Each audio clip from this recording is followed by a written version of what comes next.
За нэг дугаарыг сонгосон хүмүүсийн маань 25 оны хайр дурлал.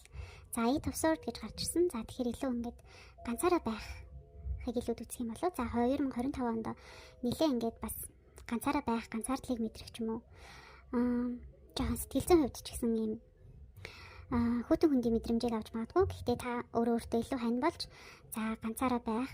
За ганцаардлаа даван туулах өөрийгөө эдгийх ангаах ч юм ийм үйл явдлууд өрнөх боломжтой. За 2 дугаарыг сонгосон хүмүүсийн маань хайр дурлал Page of Swords буюу за хайр дурлал дээр та ямар нэгэн шийдвэрийг гаргах боломжтой. За өөрчлөлтийг хийнэ. За хайр дурлалыг хардаг өнцгөө 25 онд өөрчлөх нэ. За илүү их өөдрөгөөр харах, илүү өөртөө итгэлтэй байх.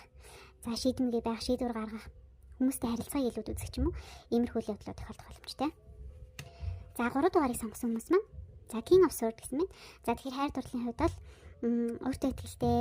За илүү нөгөө нэг юм шийдвэр гаргагч, за бардам ч юм уу бас ингээд удирдлагыг гартаа авдаг хин нэгэн гарч ирэх. Аль эсвэл та өөрөө харилцаан дээр маш тийм шийдэмгий удирдахч байх ч юм уу. За хайр дурлалын харилцаан дээр нэлээд ингээд өөртөө итгэлтэй бас ийм давуу талтай байх нэ. За 4 дугаарыг сонгосон хүмүүсийн хайр дурлал за Knight of Cups буюу та маш романтик, сэтгэл хөдлөл өндөртэй, за илүү тийм нөгөө нэг юм илэрхийлсэн хайр дурлалыг бол хүсэж байна. За хайр дурлал дээр бас нэлээд бас ийм романс хайр дурлал үүсэх, за болцоонд явах ч юм уу тийм романтик хин нэгэн гарч ирэх. За бас ийм боломжтой. За хамгийн сүүлд нь 5 дугаар картыг сонгосон маань 25 оны хайр дурлал Six of Wands гэсэн мэт.